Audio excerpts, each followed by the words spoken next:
We want to be careful, I really feel, that we don't over accommodate, but that we actually teach you skills.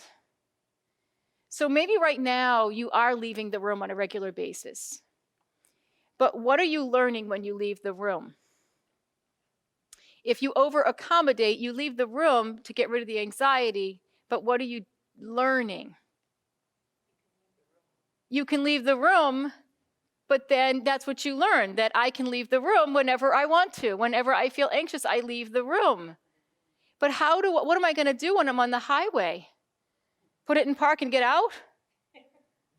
It's like I have to learn how to deal with it. When it hits me, I've got to learn how to deal with it. Anxiety is a real thing, folks. It's real. It's real. But the best gift we can give people is some skills on what to do when it hits me. And I just feel that the more clinicians that I consult with, the more and more we're getting better at that, realizing that we have set up an entire population of accommodating people. And we have actually sent a message to many of our parents to accommodate, accommodate, accommodate.